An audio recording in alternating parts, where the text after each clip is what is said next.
Hello everybody, welcome back to my channel. Thanks so much for being here. For those of you who are new, my name is Jane and I'm introducing a new segment on my channel. Now, the astrology realm on YouTube is pretty vast. There are a lot of astrologers out there doing their predictions, their forecasting and everything like that.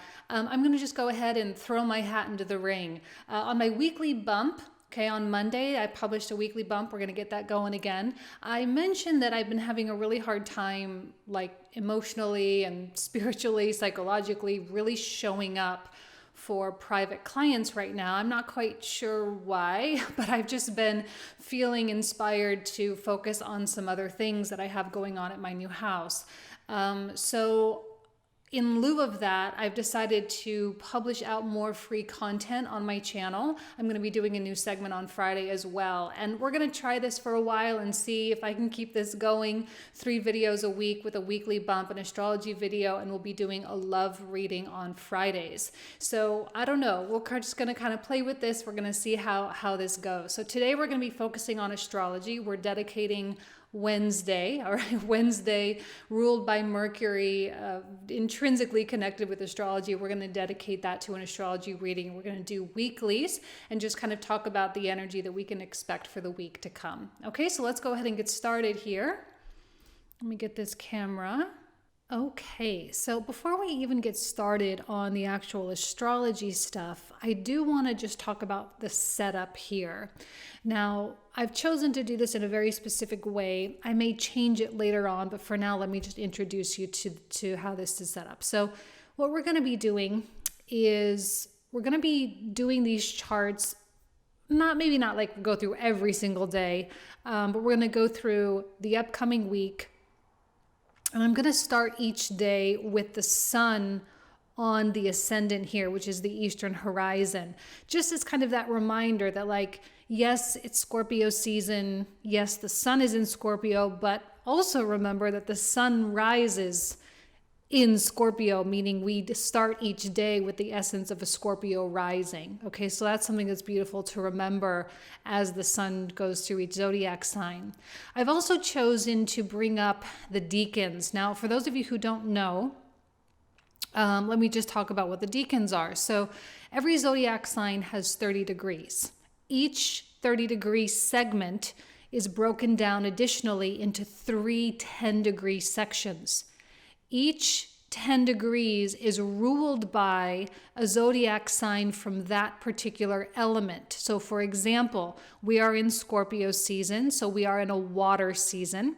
We start off with the first 10 degrees under the influence of Scorpio because that's the season that we're in. So Scorpio is the ruler of the first 10 degrees. Now that's going to be the same for every season. So for Sagittarius season, we start off with Sagittarius or Jupiter ruling the first 10 degrees. Same thing with Capricorn with Saturn, Aquarius with Uranus. Now remember, I'm using modern Western astrology here. So that's why we have, Pluto and Uranus and Neptune for Pisces. Okay, now from Scorpio, then the next water sign in line is Pisces, and that brings Neptune as the ruler of the second decan, and then we move on to Cancer, which is ruled by the moon. For Sagittarius, we start with Jupiter, then we move to Mars, which is Aries, and then we move to Leo, which is the sun rulership. Okay, same for all of these. So just so you guys know how that works. Okay? All right, so with that said, let's get into this. We have the sun now officially in the second decan, which is now under the influence of Neptune. Now, as much as I would love to tell you that we can rise each day and take on this sort of scorpionic attitude and be warrior-esque and go out there and make things happen, the Neptunian influence here is still pretty strong. And there is a component of taking your time when you rise in the morning. Allow yourself time to meditate, allow quiet moments, allow for yourself to just be in your space. Mars over here, okay, here's Mars. He's under the influence of Pluto right here. Or we could also say Mars is the traditional ruler of Scorpio. Mars, Pluto, Decan. So, I mean, Mars is just really killing it here. He is determined to tear stuff apart. He is determined to break things down, to get to the crux of an issue, to tackle the project, and to just really, really get his hands dirty. I mean, he's not holding back here. The thing I really like about what's happening with Mars and the Sun and Neptune is the component of belief that this particular second decan really brings to any project. A belief that it can be done, a belief that you can do it, a belief that it can be achieved, and a belief that there are no limits for you here. That this is not just about reaching your potential, this is about exceeding what you can expect from yourself. And Neptune gives you that limitlessness, all right? That's what's so beautiful about Neptune. So while he may be a little bit on the sleepier side, what he offers in a positive light is the belief in oneself and the belief in possibility. So Mars is here ready to do the work. The Sun is offering a significant level of support for you here. And as we make our way to a new moon, now here's the moon today, November 3rd, 22 degrees of Libra, going to be coming into a conjunction with with Mercury here. Now, Mercury is really strong in the latter degrees of Libra because he's here in the Gemini part of Libra, right? Because remember, we've got the Libra Decan, the Libra Aquarius Decan, and then the Libra Gemini. So Mercury is doing pretty well. He's focusing. Hopefully he's getting things done. Some of you may be feeling a little flip-floppy, a little indecisive because of this. I guarantee you that when Mercury enters into Scorpio and comes into his conjunction with Mars this week, he officially enters into Scorpio on the 5th. Okay, so just kind of keep that in mind. The same day that Venus right here enters into Capricorn. But as Mercury makes his way into Scorpio on the 5th, he's going to be much more decisive. Mars, I love Mercury-Mars conjunctions because this is the quality of someone who has a very sharp mind, very sharp focus, who can kind of spit fire. You know, this is not really the time to be picking fights with people or egging people on or doing passive-aggressive stuff. Like, this is definitely not the week for that because Mars-Mercury is just going to be able to shut that down real quick. And Mars has no qualms about getting a little mean sometimes. So you have to be able to know when and with whom you can push limits with. But especially for yourself, this is gonna help with the sharpness of your mental agility. And the moon is going to be coming through here as well. And on the 4th, on the 4th, moon comes through, comes into a Mercury conjunction, comes into a Mars conjunction. And then let me fast forward this one day. So again, we're keeping the sun right on the ascendant here. Moon comes into a conjunction with the sun, and therefore we have a new moon. Now remember that this new moon is going to be happening in an opposition with Uranus. Now, I really thought about whether or not I wanted to do this. I'm only going to do this with Uranus this time, okay? The other planets we're not going to do this with, but I want to step into the Vedic astrology lens for just 1 second, okay? Now, you don't have to know what all this means. You can go Google it or research it if you want, but you can just listen to what I'm saying. In Vedic astrology, which is a different zodiac system, all the calculations and the degrees are different. Uranus is in the 2nd nakshatra. So in kind of a similar way that we have, decans here, Vedic astrologers also break down the zodiac into 27 different subsections, each subsection called a nakshatra. Each of those is about 13 degrees, 20 minutes, okay? So he's in Bhadrani right now, which is the 2nd nakshatra out of 27. The symbol for Bhadrani is the yoni, okay, or the female reproductive organs. And the quality is one of giving birth. Now, when he came into this 2nd nakshatra earlier this year, there was a lot of urgency, or a lot of people felt significant urgency to create something, because that is what really the yoni, or the female reproductive organs, do, is they create life. And we as individuals felt this urge to create new life for ourselves. And I think that's one of the reasons why, the crypto market has been such a point of focus, not only because, of course, Taurus rules money and is in aspect with Aquarius, which has a lot to do with speculative markets as well. But, there is kind of like a new birth happening, a new growth, a new voice is being heard. For us as individuals, there has been a lot of itching, a lot of kind of being uncomfortable with the way that it has been, being uncomfortable with the story that we've been telling ourselves, uncomfortable with the places that have been very stuck and stubborn, as we see here with Taurus. So this urgency to give new life to something, to rip things apart, tear things down, and breathe in something beautiful into existence is very much going to be the nature of this particular moon. Now, it's not to say per se that you're going to be doing all this and making all these decisions right away. Likely, this is going to be a new seed that is being planted because it's a new moon, and new moons are always sort of, new intentions, new desires, new affirmations of some kind. But it's important to understand the nature of this new moon, that it is about creating new life for yourself. And it's possible to really do that. It's possible to get unstuck. And again, remember, Sun in a Neptune Decan here, there is a quality of belief.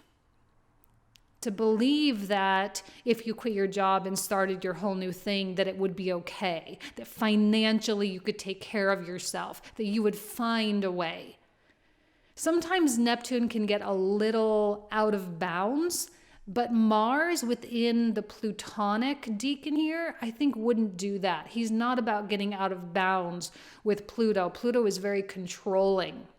So while Neptune just wants to go off to la-di-da land and Uranus is over here wanting to create radical change, Pluto is over here saying like, okay, I hear you guys. I understand that this is what you're wanting to do, but we're not going to do it recklessly. We're not going to do it without purpose, and we're not going to do it without some kind of a plan. So this is about organization in a lot of ways. For many of you, there will be a lot of organizational elements to this new moon, where you sit down, you put your planner together, you figure out your finances, you get the budget going, and you start to set up the foundational blocks to determine how something can come to be, to determine how you can support your own mission in many ways. All right. And I think Mercury with Mars is going to even amplify that even that much more and say, hey, okay, this is a time for you to really think and to be aggressive with your thinking, to be aggressive with your communication, because this is about accomplishment. It's not about keeping it all up in the dream space or in la-di-da land. This is about reality. Okay, we want to push things forward in a physical form in a way that is useful and beneficial for us. So we can't just be dreaming, we have to apply. Okay, Mercury in Scorpio is, I like it. I like it because it's charged. Scorpio is such a charged archetype. There's so much power that comes through here. It's kind of similar to like a Capricorn energy, where it just really blossoms in a hard way. Like there's a hard push to make the blossom happen. And a lot of hurdles can be jumped at this time. Mercury is a planet not only of communication and intelligence, but it's also a planet of commerce. And a lot of exchanges can occur with Mercury here. He can get new agreements in place and get, the plans in place, and he can really figure out how to make something much more efficient. Okay, so here he's about applying a lot of things. And because Scorpio is so connected with shared energy and shared resources, it's very likely it's going to include other people. If you're needing guidance at this particular moment in time, now would be an excellent moment to reach out to a mentor, to a colleague, to an advisor of some kind that would be able to guide you. I don't know. I mean, many of you are consistently on the spiritual track. However, for whatever reason, I don't necessarily feel that this month, or at least this week, is spiritually charged.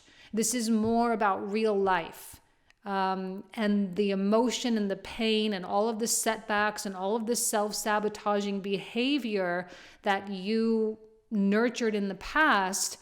It's likely that there will be some substantial breakthroughs with Uranus over here. Remember, he's trying to bring new life into things in this particular degree set, okay? So here he is giving birth. And because the moon is also very maternal, the maternal aspect is becoming quite prominent, which now that I'm looking at the stars more in detail, I'm starting to understand why the Queen of Cups was so prevalent in the November reading, just kind of sneaking in there.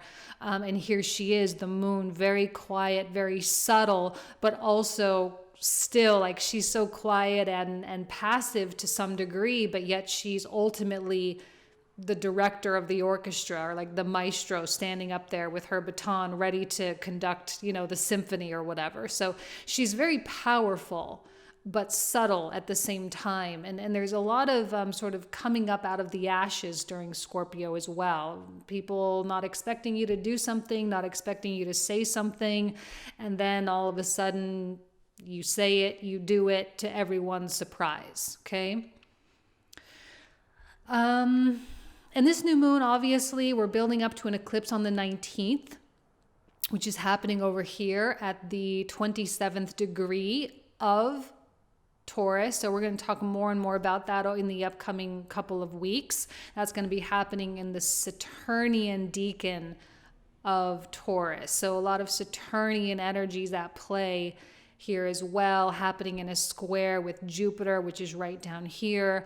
So there's going to be more discussion of that later on, but this is the beginning, the real beginning of the cycle. So set your intentions. I know a lot of people say, don't do manifestations, don't do ceremonies, don't do anything like that during eclipse season. I highly disagree with that, but I do recommend using eclipse energy for long-term projection. So if you have a goal or an ambition that you have set for 10 years from now, 5 years from now, eclipse season is an excellent time to focus on those kinds of things, because this is more, on a 6 month cycle. So as we turn over 6 months at a time, it takes a few cycles for you to get to where you really want to be, but you can use the power of this energy for long-term ambitions. Now, as we kind of click the clock forward here, we have November 5th, again, keeping the sun right on the ascendant here. This is the day that Mercury moves in to Scorpio, and the day that Venus enters into Capricorn. Now, she's kind of getting really strong Saturnian energies here.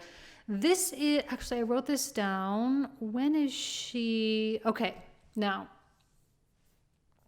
the eclipse is on November 19th. November 17th, so 2 days before, Venus enters her shadow phase, which just so happens to be in the second decan of Capricorn. So Venus comes into the Venus-ruled decan of Capricorn. This is one of then she's going to be in her shadow phase. She's going to be moving very, very slowly. December 19th, right around right here at 26 degrees, she's going to be doing her retrograde, coming all the way back to the 11 degree mark. And then on on January 29th, she's going to be going back direct again, and she doesn't leave her shadow until March 1st. So she's really, like, November 17th, she enters shadow. So, I mean, from November 17th to March 1st, I mean, that's a really long period of time. There's going to be strong Venusian energy. So we have to pay attention to the Venus component in our lives. Now, she speaks to a lot of different things. All right. She speaks to money. She speaks to love and relationships and marriage and any kind of partnerships. She also speaks to justice, making things fair. She speaks to adjustment, to like court things, court rulings, court documents. She speaks to beauty and aesthetic. She's going under a massive revision with this Plutonian influence. We're going to be feeling this starting in November. Like, there's no doubt in my mind. The minute she hits Capricorn, she's going to become a point of focus, because Saturn, this Saturn ruled zodiac sign and Decan, it's going to really pull focus. So we have all this new moon, beautiful stuff going on. And here she is saying, I really need to get my stuff together with Saturn. I need to get organized. That's one thing too that's going to amplify this Mars and Mercury and Scorpio as well, saying it's time, because we don't have time. We got to get organized. We got to have this conversation. We have to make this happen. We have to make these investments. We have to do this. We have to buy that house. We have to do it because we are running out of time. Now, why is there a sense of urgency? I'm not quite sure. I think that's the nature of Scorpio. I'm just like, go, grow, make it happen. And because this Uranus quality is so prevalent with the new moon, there's going to be such a strong revolutionary quality. You have to revolutionize the way things are in your life, because if you don't, and if you allow yourself to remain completely stuck, then you're going to get pushed into the new thing later on. It's never fun to get pushed or forced into something new.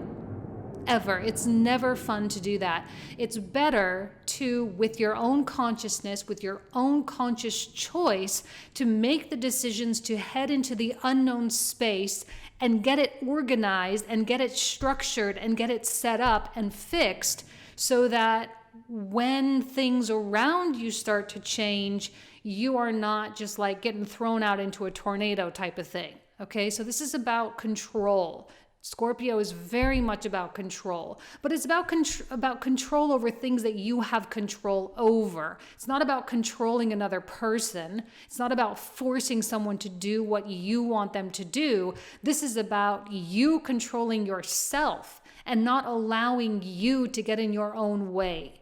See, there's a lot of safety and security within Saturnian energy if we do it right, because it's like having, your retirement setup kind of thing. I can use that because, Saturn is always all about, our later years. It's about our long-term age and things in life. So having your retirement set up and funded and all ready to go, having long-term care set up, having a family home, having a legacy, having a will, having all of those things in place so that you can breathe more easily. Okay? And there's a lot of confidence, I feel, with Venus through Capricorn. I actually don't mind a Venus in Capricorn, if I'm being totally honest with you, because Saturn is exalted in Libra. And even though Venus isn't technically exalted in Capricorn, I do know that the Saturn-Venus partnership, because both of them rule earth and air signs, right? Because Venus rules Taurus and Libra, earth and air, and Saturn rules earth and air, Capricorn and Aquarius. So they're kind of on the same team. They're in the same camp. So they work well together. And Venus, I think, is going to feel a lot better with the structure and with the knowing that at least she's done what she knows she can do. All right? And when it comes to partnerships, this is going to be a deeply transformative retrograde, okay? But we'll get more into that later on. I just wanted to kind of prepare you for it because I know that you're going to start seeing themes even before she hits her shadow phase, okay? But she's moving into Capricorn on the 5th, Okay, so same day that Mercury moves into Scorpio. And let's kind of click forward here just a couple of days. We'll follow the moon around. There she is. Okay, she comes into with Venus conjunction on the 8th. I feel like here she is kind of sandwiched between moon and Pluto. This would be a really good time for you to journal. Okay, Mercury, Mars. Put your pen to paper, please. Put your pen, get your keyboard out and start typing. Start writing things down. Start marking how you feel, Scorpio. Okay, because this moon, as she gets sandwiched between Venus and Pluto this week, she's going to have a lot of feelings. But these feelings are not necessarily going to be depressed, down in the dumps, I'm so sad types of feelings. I honestly feel that there's a readiness that's going to be coming through here, a readiness to fully embrace what the new moon, which was just a few days prior on the 4th, what the new moon really set forth, okay? She is going to really like the structure, even though she's technically in detriment or in fall here. She's not super strong, but she's also getting stuff done that helps her to feel secure. Emotional security is a big deal, but that emotional security is being found through the external organization and structure of your life. It's being found through getting your stuff done. It's being found through, through your new deals, through your conversations, through the changes and the revisions that you're making. She seems to be adjusting quite well. I think she will adjust quite well to the Uranian nature of this new moon, because I think she feels ready. To me, this whole year that there has been a sense of readiness that has been quite prevalent. And when you're ready, it's time to act. Okay? So she's, we're going to follow her around. Now, let me just kind of go forward a little bit.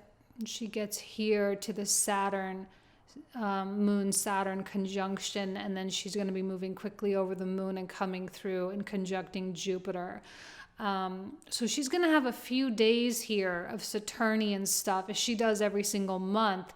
But because of the sort of ping and the new moon and the building aspect here, there does seem to be a lot happening.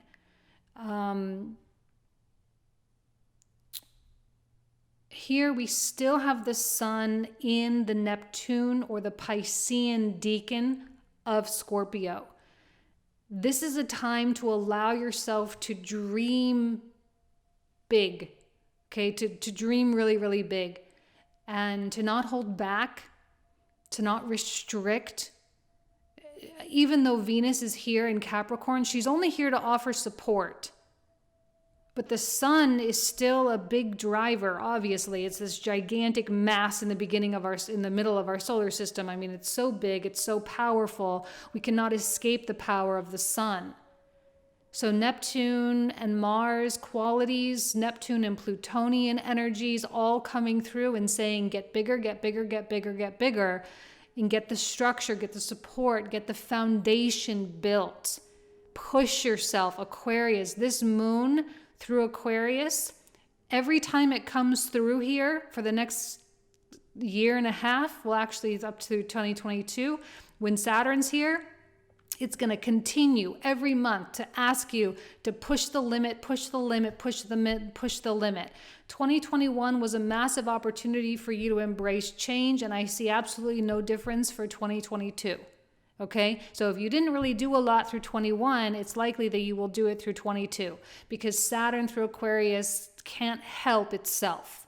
And not to mention that Saturn sitting at 7 degrees is still within this first decan, which of course using modern astrology is ruled by Uranus. So the Uranian nature, as much as I just said that the moon is kind of the conductor of the orchestra, it's what it is it's composing a Uranian symphony.